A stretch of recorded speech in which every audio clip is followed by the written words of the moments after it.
Oi, eu sou o Filho da Nuvem e o vídeo que você vai ver agora é uma palestra que eu dei num evento de tecnologia da Universidade Federal do Ceará. Eu dei essa palestra essa semana e divulguei o link ao vivo nas minhas redes sociais.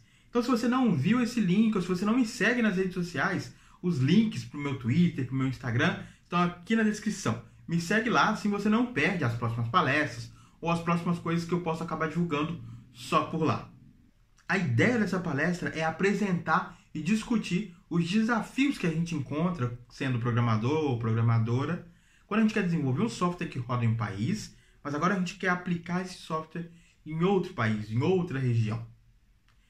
Como essa palestra eu tinha um tempo curto para falar de vários assuntos, eu acho que eu poderia me aprofundar em cada um desses tópicos e, quem sabe, não trazer uma série aqui no canal com vídeos individuais sobre cada um deles. Se você se interessar por esse assunto enquanto você vê o vídeo, deixa aqui nos comentários, me dá qualquer feedback sobre isso, ok? Agora vamos para a palestra. Show, Robson, obrigado pelo convite mesmo, fiquei muito honrado.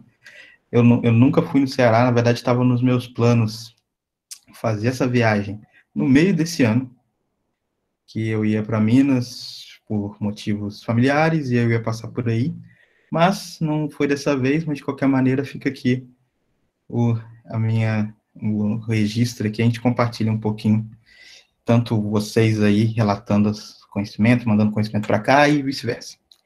Então, hoje, como o Robson disse, vou falar um pouquinho dos desafios que a gente acaba enfrentando quando a gente tenta desenvolver um sistema global.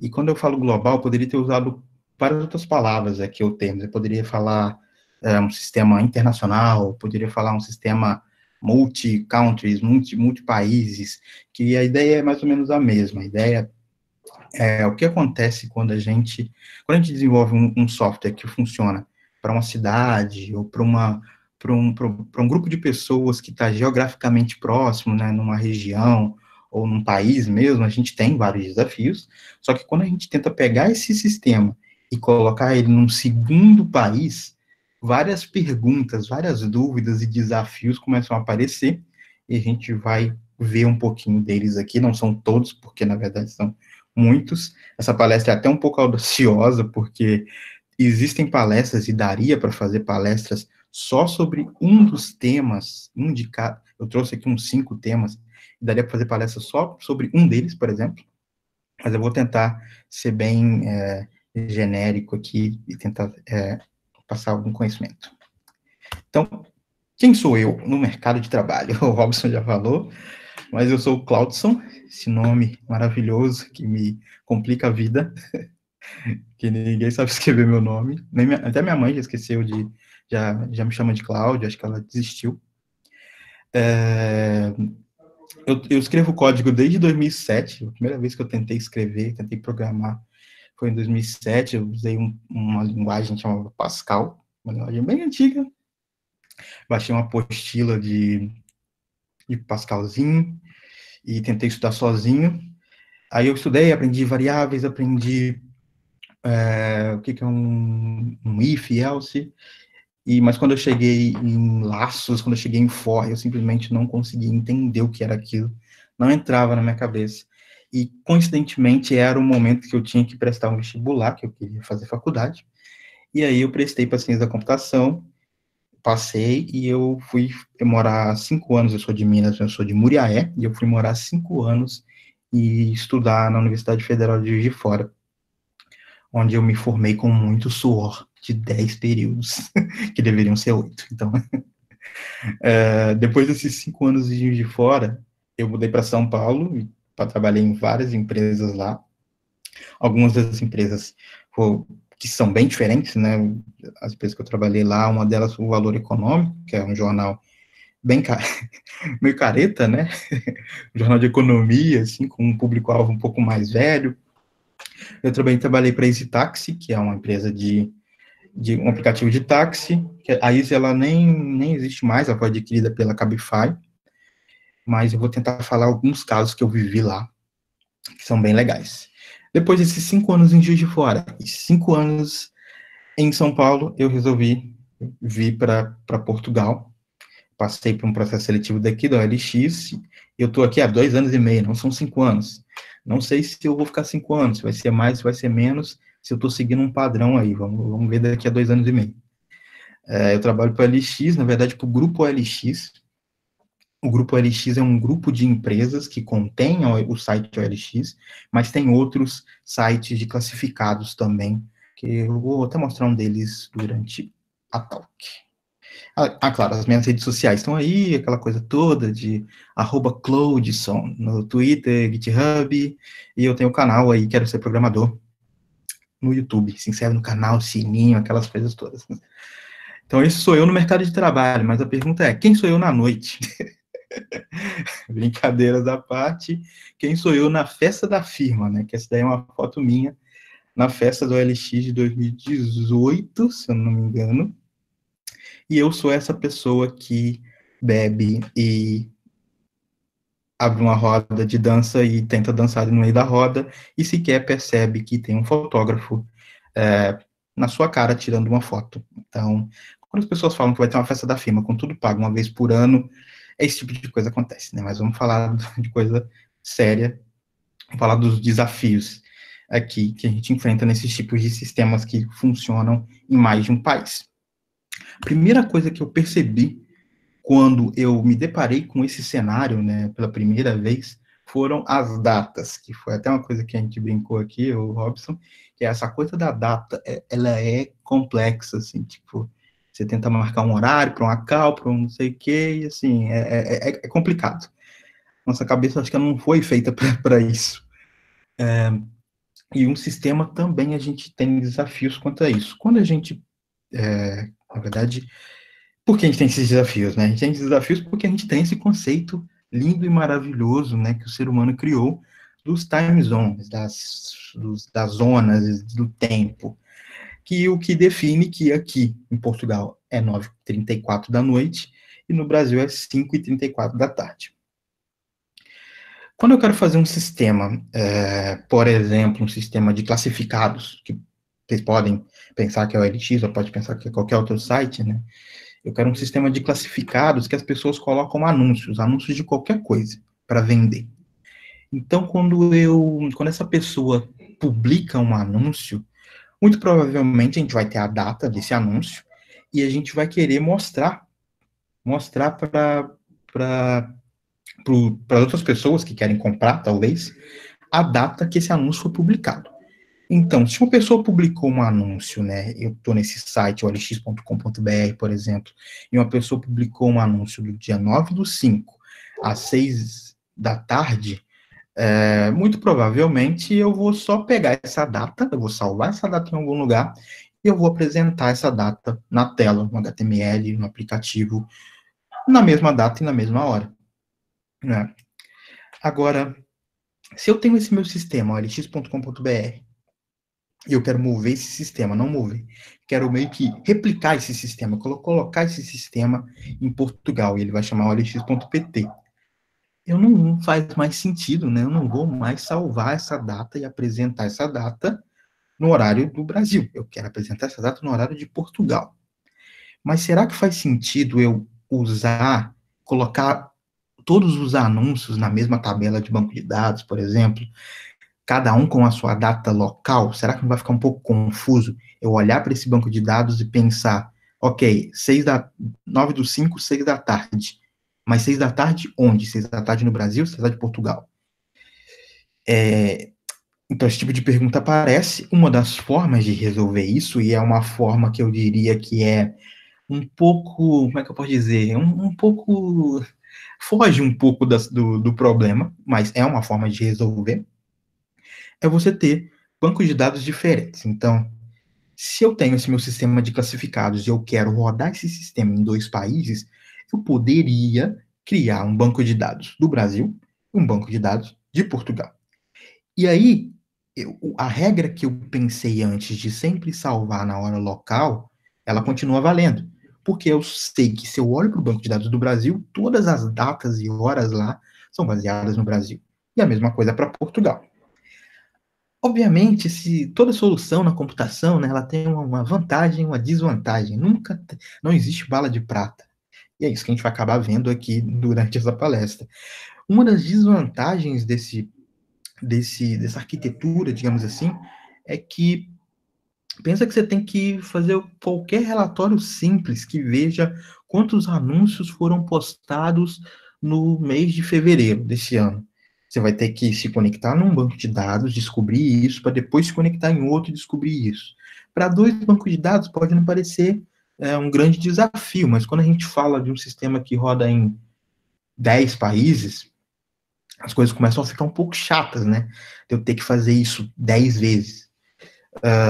E ainda tem o problema das contas. Se eu estou falando que eu tenho dois bancos de dados diferentes, quer dizer que se o Claudson se cadastrou na olx.com.br, ele pode postar os anúncios lá, mas se ele se mudou para Portugal, quando ele tenta usar o olx.pt, a conta dele não existe mais, porque existe a tabela de contas tanto do Brasil quanto de Portugal. Então, claro, você vai ter que se cadastrar de novo.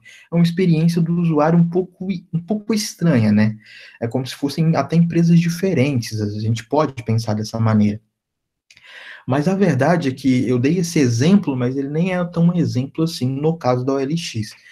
A OLX, ela funciona mais ou menos assim, não vou dar muitos detalhes, mas a gente tem no fim das contas, bancos de dados por país. E a gente tem vantagens também, como eu falei, existem vantagens para tudo na computação. E as vantagens de eu ter bancos de dados diferentes é que eu consigo talvez escalar mais fácil, né? Se eu tenho uma grande massa de dados no Brasil, que é um país continental muito maior que Portugal, tem uma criança aqui, muito maior que Portugal, pode ser que eu queira investir dinheiro, pode ser que eu queira mexer meus pauzinhos para fazer esse Banco do Brasil ser mais robusto que o Banco de Portugal. Além disso, se eu tenho, sei lá, muito acesso no Banco do Brasil, isso com certeza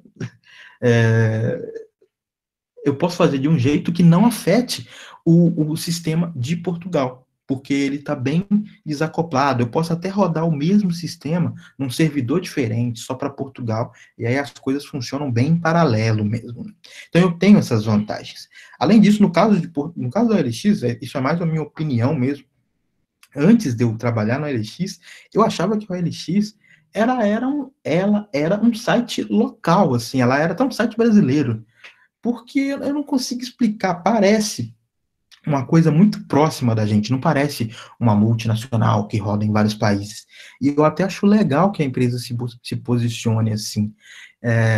E isso até casa com essa arquitetura de que se o Claudson tem uma conta no Brasil, dificilmente ele vai ter uma conta também em outro país. A gente se importa com as comunidades locais. O Claudson vai postar os anúncios para o Brasil, para as pessoas perto dele. Então, a gente tudo bem separar os dados. Então, na verdade, a gente sempre tem lados positivos e negativos, e esse é uma das soluções. Agora, a gente pode ir para um problema um pouquinho mais complexo, que é um sistema de passagens. Eu tirei esse print do decolar.com, mas você pode pensar num sistema onde as pessoas buscam passagens aéreas, né, do mundo todo.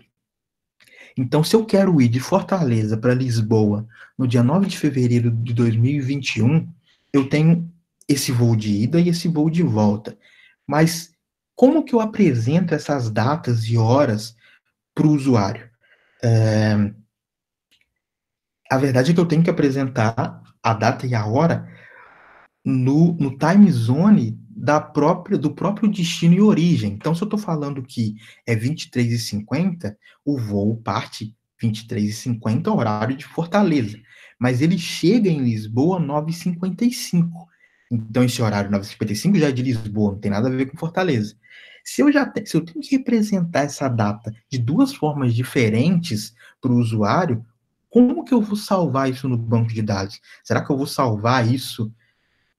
Não vai fazer sentido eu usar bancos diferentes, porque eu faço muitas consultas, né, relacionando países diferentes, então vai ser muito custoso. Eu vou ter que deixar tudo mais próximo, os dados mais próximos. Será que eu salvo isso na hora local? Também posso ter, certos problemas, porque aí quer dizer que eu vou ter uma tabela com datas do mundo inteiro, em todos os time zones. Então, existe um padrão que a maioria, eu diria, dos sistemas, pelo menos os sistemas que eu trabalhei, de salvar as datas em um time zone só, e geralmente esse time zone é o UTC, que é a convenção nossa, naquele mapa que eu mostrei no começo, é como se fosse o meio da Terra, né? O meio do globo. Então, a hora zero, digamos assim, que é ali na Inglaterra, passa por aqui por Lisboa também essa faixa. Então, a gente salva sempre em UTC, e se eu quero apresentar num time zone diferente, eu faço algum tipo de conversão para mostrar esses valores. Claro que isso também tem desafios, porque se eu quero gerar um relatório, se eu quero olhar para a base de dados e tentar entender a hora que o usuário pegou o voo, eu vou ter que fazer esse cálculo. Porque se eu olhar aqui, ó, é 9 de fevereiro de 2021, eu espero que vocês estejam ouvindo meu mouse. 9 de fevereiro de 2021, às 23h50 em Fortaleza, na verdade, na base de dados, no banco de dados, é 10 de fevereiro, 3h50 da manhã. Então, isso já causa muitos problemas, né? Quando a gente quer tirar um relatório na mão, você não vai poder fazer a conta de meia-noite, né? Porque esse 3 da manhã aqui, na verdade, é o dia anterior para o Brasil. Ou seja, loucuras, mas a gente tem que pensar nisso quando a gente quer um sistema que roda ou em mais de um país, ou até nesse caso ele nem precisa rodar em mais de um país, mas ele oferece um serviço, né, global.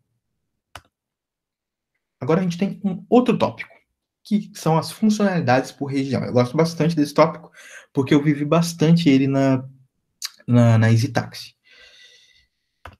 Eu ia tirar os prints do próprio aplicativo da Easy, mas como eu disse, a Easy foi adquirida pela Cabify, e o aplicativo agora é a Cabify, então eu acabei tirando os prints do aplicativo que eu tenho mesmo, que é do Uber. A ideia é praticamente a mesma. Se você abre um aplicativo, e você pode usar qualquer exemplo, não precisa ser esse aplicativo em si,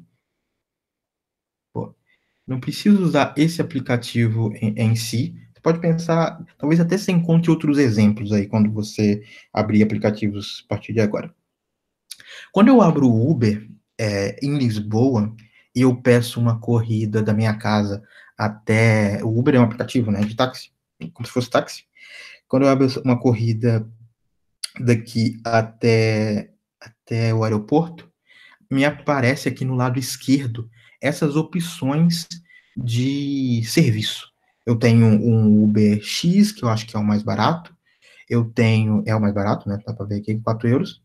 Eu tenho o Uber Black, que já é um serviço mais caro, mais top. Aqui em Lisboa está até aparecendo transporte público, que não tem nada a ver com o Uber, mas parece que eles estão tentando concorrer com o Google Maps. Então eu tenho esse serviço. Agora, se eu abro o aplicativo em Fortaleza, eu tenho outro serviço. Eu tenho um serviço conforto aqui que não existe para Lisboa. Então, não só no Uber, mas é bem comum a gente ver aplicativos que mudam totalmente dependendo de onde que você abre eles. E como que a gente faz isso, né? A gente basicamente tem uma arquiteturinha que é o seguinte: quando eu abro o meu aplicativo, eu preciso fazer uma requisição, um HTTP, ou me conectar com uma API num servidor para pedir essas coisas personalizadas, né? Essas informações que não são fixas, essas configurações. E essa API vai olhar para essas configurações no banco de dados. Mas como que ele vai chegar nessas informações? Aí na EasyTax a gente usava um conceito bem legal, um algoritmo que foi até um brasileiro que fez, que se chama GeoHash, que é basicamente assim: a gente tem um conceito de latitude e longitude, né, de pontos no nosso planeta, só que o GeoHash, ele representa um conjunto de latitudes e longitudes. Então, eu estou aqui com uma parte aqui de Fortaleza, e esse quadrante aqui, esse quadro, tem esse GeoHash louco aqui, esse código doidão, e esse código representa todas as latitudes e longitudes dentro desse quadrado. Então, o que a gente fazia na EasyTax era o seguinte: a gente ia na base de dados, no banco de dados, e falava assim: eu vou precisar rodar o meu aplicativo em Fortaleza. Eu vou salvar na base de dados aqui, uma tabela, de áreas, por exemplo, ou pode ser até Mongo aqui, eu coloquei um JSON, né, não importa. Eu vou ter uma representação da área Fortaleza, e essa representação de área Fortaleza é o quê? O que que a área Fortaleza tem? Ela é um conjunto de geohashes, que são esses aqui, eu coloquei 5, mas poderia ser esses 6 ou até mais. Então, Fortaleza é representada por esses geohashes, que no fim das contas é representada por muitas latitudes e longitudes. Além disso, eu posso colocar qualquer configuração que eu quiser. Então, eu posso colocar os serviços que estão disponíveis para essa região. Então, aqui eu coloquei, né, para esse conjunto de GeoHash eu tenho Uber XL, eu tenho Comfort e assim por diante.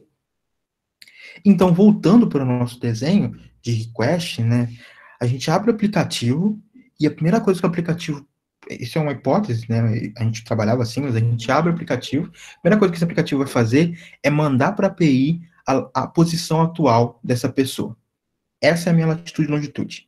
A API, o que ela vai fazer é transformar essa latitude e longitude num geohash, tem um algoritmo para isso, e com esse geohash a gente pergunta para o banco de dados: existe alguma área salva com esse geohash? Existe, ela é a Fortaleza. Beleza. Então eu vou olhar para esse JSON, para essa configuração, pegar os serviços disponíveis e entregar esse serviço para o aplicativo. E aí a gente tem aquele resultado de que para cada região a gente tem serviços diferentes. E quando eu falo região, a gente nem precisa pensar em países diferentes, né?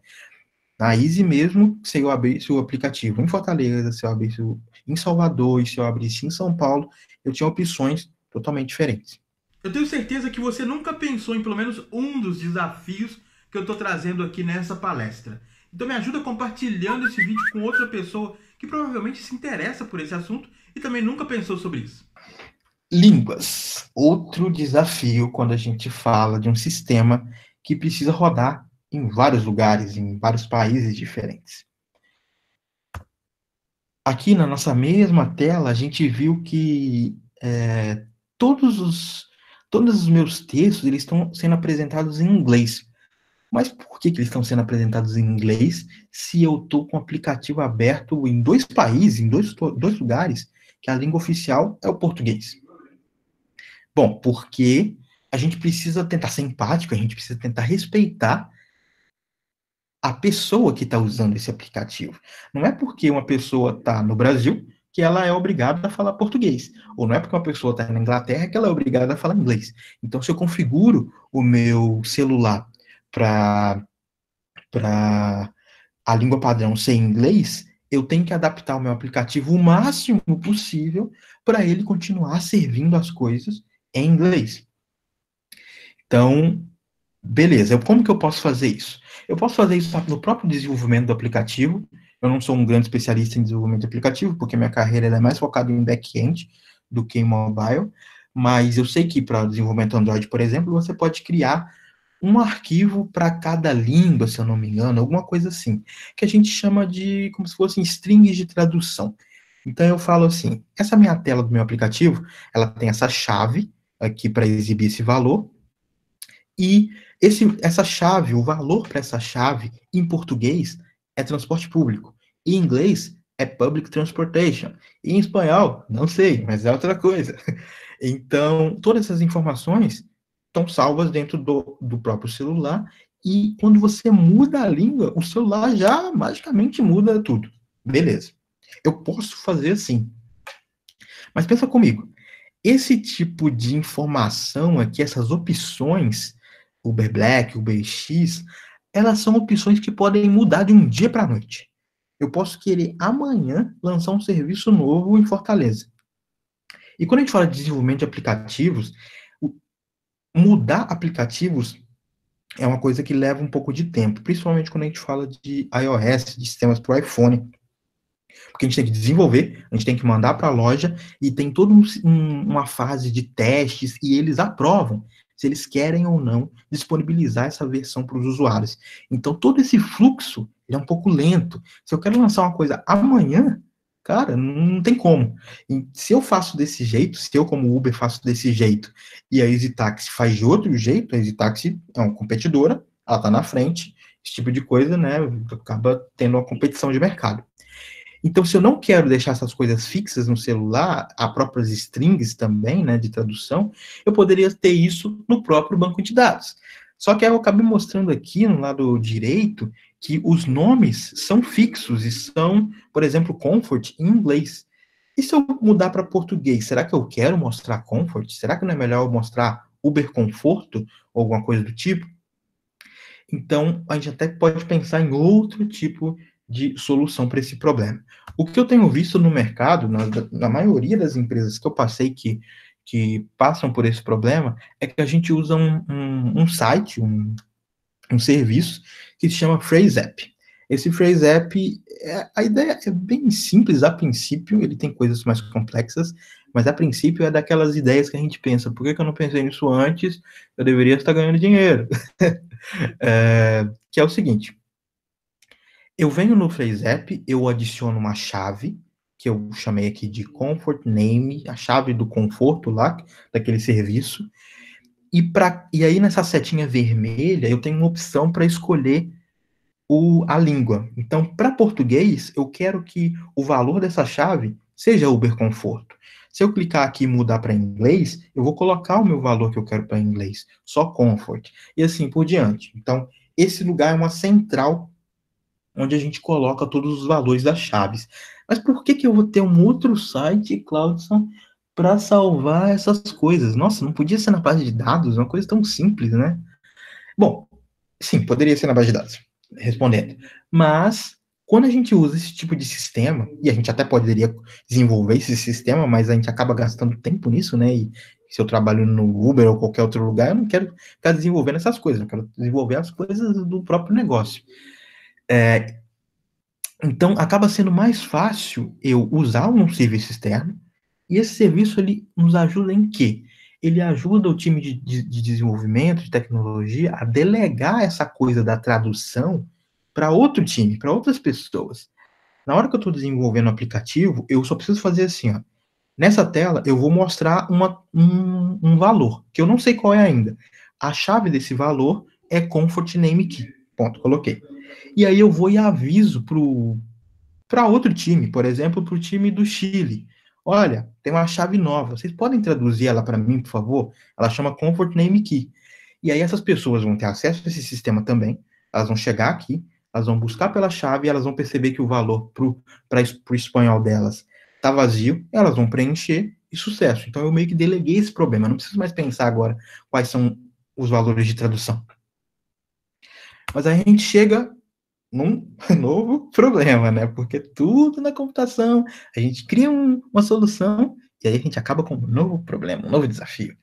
Então, tem um errinho aqui de digitação, é língua, mas o que acontece é que, provavelmente, quando eu abro o aplicativo ou quando eu entro numa tela que eu preciso de uma tradução, eu vou fazer uma request para a API. Essa API, ela vai ter que, de alguma forma, buscar os dados que estão salvos no PhraseApp. E aí, quando ele descobrir qual é o valor, porque, voltando aqui, o celular disse, a língua padrão do telefone é português. Então, o API vai pedir para o PhraseApp me dar o valor dessa chave em português, e o valor vai ser retornado para o aplicativo. Então, parece simples, mas a gente tem um novo desafio, que é o seguinte, será que eu quero esperar esse tempo todo de requisição para a API, e a API vai fazer uma requisição, né? Tem a galera aí de redes que vai saber me dizer muito melhor do que vai saber falar muito melhor do que eu sobre isso. Essa soma essa latência de rede aqui entre o aplicativo e a API e entre a API e o PhraseApp. Será que eu quero isso? Será que se uma pessoa está no meio da rua, num 3G, numa conexão ruim, será que eu vou querer gastar esse tempo para responder, só para pegar uma tradução?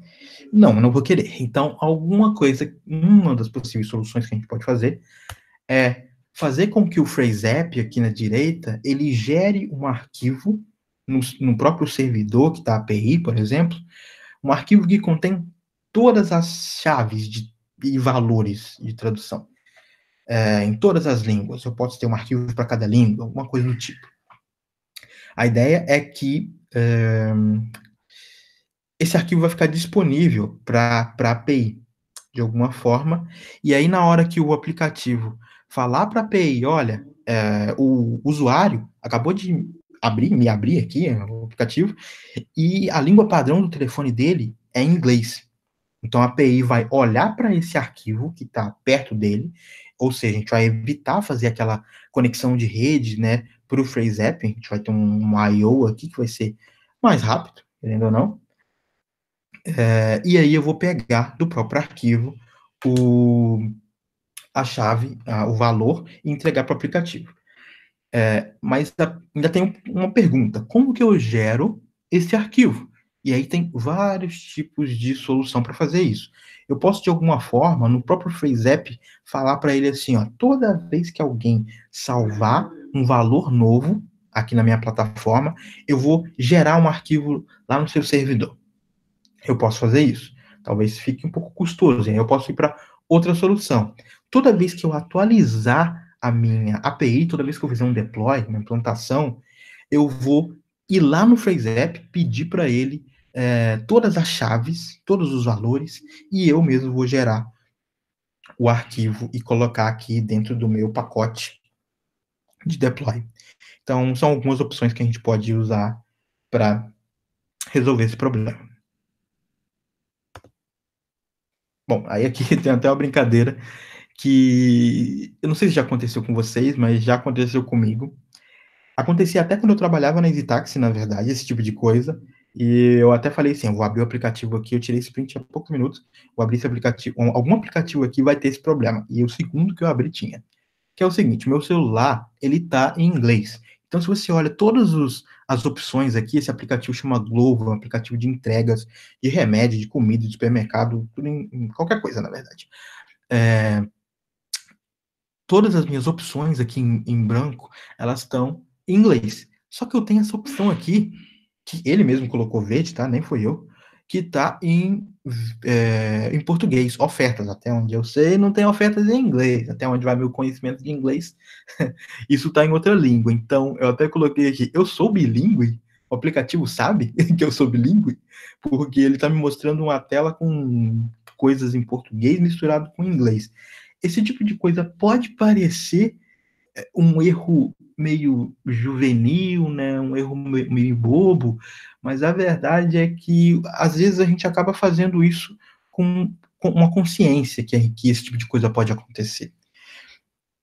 Por exemplo, isso daqui poderia ser uma campanha. Eu tenho quase certeza que isso daqui é uma campanha de marketing. Se eu abrir amanhã, pode ser que isso daqui não esteja mais aqui. Isso daqui tem cara de ser uma opção que não é fixa. Então, eu acredito que essas coisas aqui, em branco, muito provavelmente estavam salvas lá na minha primeira ideia de salvar dentro do aplicativo mesmo, e aí quando eu mudei a língua, ele mudou para mim, perfeito. Só que isso daqui, como é uma campanha, como eu não sei o que vai ser amanhã, não está dentro do celular. Provavelmente ele fez uma requisição e pediu isso para a API. E o que a API fez? A API, de novo, relacionado com o que a gente falou de funcionalidade por região. A API entendeu qual era a minha região, Lisboa, Portugal. Ela percebeu que a língua oficial era português e ela me entregou que a campanha dessa região, que, obviamente, está salvo em português. Então, eu tenho esse mix de coisas. E por mais que a experiência seja ruim, porque se eu for uma pessoa aqui em Portugal que não fala português, eu não vou conseguir saber o que é isso. Quando a gente está desenvolvendo um aplicativo, um site, a gente tem como time que decidir essas coisas. Qual que é o custo? Quanto que eu vou demorar para fazer esse botãozinho, para fazer essa campanha? Poderia ser um banner enorme em várias línguas, sendo que essa campanha só é para Portugal. Será que faz sentido eu fazer a mesma arte em inglês? Será que faz sentido eu pedir para o programador, para a programadora programar um if, alguma estratégia para entregar o verdinho diferente? A resposta muitas das vezes é não, mas eu sempre me surpreendo quando eu vejo um aplicativo que pensou nisso e que resolveu isso mesmo. Tipo, eu tentei pegar isso do Uber e eu abri o Uber em 2 lugares diferentes. Aqui eu simulei um lugar diferente e ele me mostrou um banner indo por Uber Eats, que é um outro serviço deles de comida, Só que o banner estava em inglês, mesmo eu abrindo no Brasil. Então eu falei, caramba, os caras pensaram nisso mesmo. Então, esse tipo de coisa que acontece. Pagamentos é o nosso último tópico aqui. Não tem como fugir, né? O dinheiro. Deixa eu ver se tem alguma coisa aqui que está acontecendo. Tá tudo bem. Pagamentos. Infelizmente não tem como a gente fugir, né? De dinheiro, de moeda, de cobranças. Então, de novo, Uber. Até parece que eu gosto muito do Uber, mas é porque eu não tenho muita criatividade. Me desculpe. De novo, você pode pensar em qualquer sistema que funcione em mais de um país, que funcione em mais de um lugar com moedas diferentes. Então, eu tenho aqui um print de quando eu fui no Brasil, provavelmente. E aí eu tenho duas corridas, né? Provavelmente eu fiz uma corrida para ir para o aeroporto e aí eu paguei em euro aqui em Portugal. E quando eu cheguei no Brasil, em algum momento eu peguei o Uber e paguei em real. Então tem duas corridas que me cobraram valores em moedas diferentes. Será que isso é o mesmo caso das datas? Porque eu tenho, ok, eu tenho moedas diferentes. Como é que eu vou salvar isso no banco de dados? Será que eu tenho que converter isso? Não existe um UTC de moeda, né? Não existe uma moeda universal. Será que eu salvo tudo em real? Será que eu salvo tudo em euro e sigo a vida? Bom, o que eu tenho visto é que não faz muito sentido, a princípio, converter. Parece muito over-engineering, né? Parece muito exagero de engenharia, diria eu. Então é mais fácil eu ter uma tabela, eu salvo a corrida, aqui eu peço desculpa que eu misturei português e inglês, mas corrida, valor e moeda. Eu tenho cada corrida, eu salvo o valor e eu salvo a moeda. Então eu paguei R$17,40, eu paguei 7,60 euros. Me parece ok usar esse approach. Eu até diria que é ok, porque a maioria das vezes que eu vi uma empresa com um sistema que rodava em mais de um país, não tinha só o time de tecnologia para cuidar disso. Tinha outros times que estavam nesses países. Então eu tinha um call center no Chile para Easy Taxi e um call center para Easy Taxi do Brasil. Além disso, eu tinha um time financeiro do Brasil e um time financeiro da Argentina. E por que isso é importante, isso está relacionado aqui com pagamentos? Quando chega no final do mês e os times querem fazer os balanços, ver como é que está a saúde da empresa, eles querem fazer isso para a operação local, para o Brasil, no caso do time do Brasil, e para a Argentina, no caso do time da Argentina.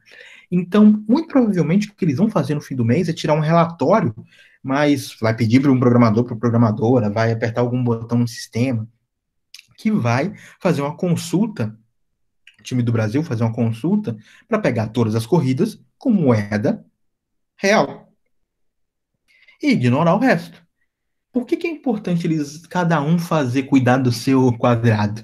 Porque pensa comigo, se o time do Brasil descobre que teve um faturamento, teve um lucro X, PTO no mês de fevereiro, mas ele rodou uma campanha que gastou muito dinheiro para colocar anúncio no Facebook, ele vai ter que fazer uma continha para descontar esse valor gasto na campanha para ele chegar no valor real de ganhos do mês. O time da Argentina não fez campanha nenhuma, ele só precisa somar os valores das corridas. Então, esses times locais acabam fazendo os seus cálculos da forma que eles acham melhor. E, por causa disso, essa solução aqui, ela parece ser justa, parece ser bem ok para a maioria dos casos. Claro, como eu disse no começo, e a gente já está chegando às conclusões, não existe solução certa e cada caso é um caso, aquela coisa toda que a gente ouve por aí. Eu posso complicar um pouquinho mais essa história. Eu até falei que eu ia mostrar um dos sites que eu trabalho aqui, do grupo LX, que esse é o Autovitor. É como se fosse um LX só com anúncios de carro ou peças de carro. Acho que no Brasil a gente tinha um Web Motors, eu não sei se existe ainda. Mas o que importa aqui é que eu tenho anúncios de peças de carros. E aí eu exibo aqui o valor dessa peça, né? Se alguém quiser comprar essa peça, ela precisa pagar 100 euros. Só que eu tenho aqui uma outra moeda. Esse site, Autovito RO, ele funciona só na Romênia. Só que a Romênia, ela está na Europa, eu não sei se ela faz parte da União Europeia, porque tem toda essa confusão. Mas o importante saber é que as pessoas que querem vender suas peças de carro lá, elas podem optar por vender em euro ou por vender na moeda local, que é esse RON, que eu acho que se fala leu. Mas não, muda, não faz diferença para a gente aqui. Então, quando eu publico um anúncio no Autovitro, eu posso escolher, eu quero mostrar esse anúncio em euro ou nessa outra moeda doidona. E pronto, é só uma questão de exibir isso, né? Provavelmente aquela minha tabela vai resolver, porque eu vou salvar em euro, salvar em RON. Na hora de eu exibir na tela, eu só preciso pegar as duas colunas e mostrar valor, moeda. Sucesso. Não é nada complicado. Mas a gente tem aqui, eu devia ter colocado uma setinha, porque ninguém sabe falar romeno aqui, inclusive eu, tô aprendendo assim, de tanto ler. Pice, eu sei que é peças. Mas isso daqui é uma ordenação, perto desse sininho vermelho aqui. Espero que vocês estejam vendo meu mouse. É uma ordenação. Então, se eu troco e eu quero ordenar os meus anúncios por preço, pelo preço mais baixo, aí eu tenho um problema. Aí eu tenho um problema porque quando eu comparo 100 euros com 100 leus, qual que é mais caro e qual que é mais barato? Eu não sei, honestamente eu não sei. Eu acredito que o 100 euros seja mais caro, mas para esse sistema, para essa funcionalidade, não vai ter como. O time de tecnologia vai ter que fazer alguma conversão de moeda para aí sim entender qual que é o anúncio mais caro e qual que é o anúncio mais barato. Então, além dessa visualização aqui, eu tenho um valor escondido em algum lugar que diz que esse anúncio de baixo é o mais caro. E aí, como que eu resolvo isso? Muito provavelmente eu vou fazer algo bem parecido com o que a gente fez para as traduções. Eu vou ter que me conectar num serviço de câmbio, por exemplo, para descobrir qual que é o câmbio de euro para essa moeda aí, Leus. E isso muda muito, né? Então pode ser que eu queira rodar isso de hora em hora, ou sei lá, de minuto em minuto, vai depender, né, da performance que você quer ter e de quão fidedigno você quer que os valores sejam. Então eu vou ir nesse sistema, descobrir o câmbio, salvar isso em algum lugar perto do meu sistema, para eu não precisar ter que ir nesse sistema toda hora. Então, eu vou salvar perto do Autovitro, do servidor do Autovitro, e aí, quando eu quero exibir esses anúncios, eu tenho que, para cada anúncio, fazer a conta de conversão e salvar isso de alguma forma que o back-end entenda como ordenar.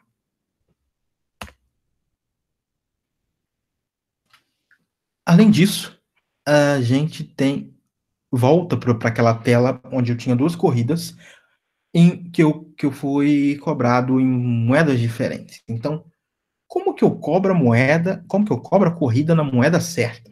Eu ainda tenho esse problema. A verdade é que, a princípio, é bem simples, mas eu vou dizer daqui a pouquinho quais são os problemas que acontecem. Quando eu finalizo uma corrida, provavelmente o aplicativo vai mandar uma requisição para a API, falando, cobra essa corrida, por favor, em reais. E o valor é R$17,50. Essa API vai se conectar com o que a gente chama de gateway de pagamento. É um outro sistema que não é nosso, que a gente até paga por ele, e ele, no fim das contas, vai chamar um adquirente, que vai se conectar com o banco, ou se vai conectar com o cartão de crédito. Então, ele é a ponte entre o meu sistema e o dinheiro em si. Então, é só eu passar aqui para o gateway de pagamento o valor e a moeda, e ele já vai fazer isso magicamente. A princípio, é simples. Mas a gente tem aqui um print de um gateway de pagamento que eu usava bastante na OLX, que se chama Adyen, ou Adyen, não sei como se fala, porque é uma empresa holandesa.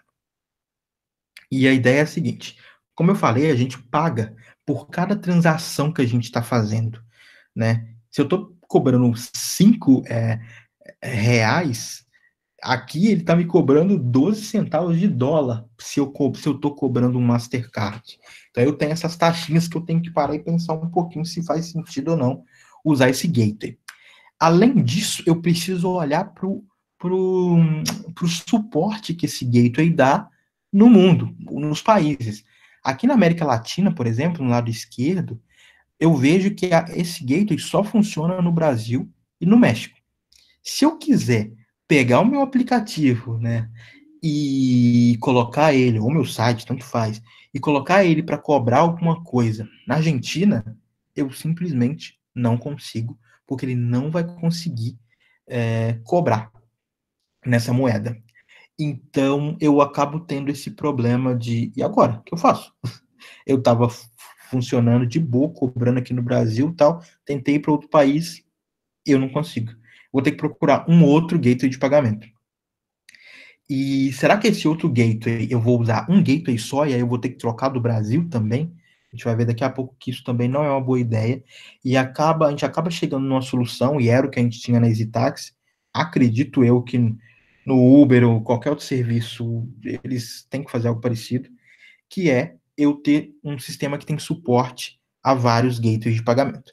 Então, eu uso a Adyen no Brasil, mas na Argentina eu uso outro, eu uso Pagar.me, por exemplo. Então, o que aconteceria? Aqui eu até coloquei que é pagamentos, mas na verdade a gente volta para a nossa ideia de funcionalidades por região, que é o quê? Eu falo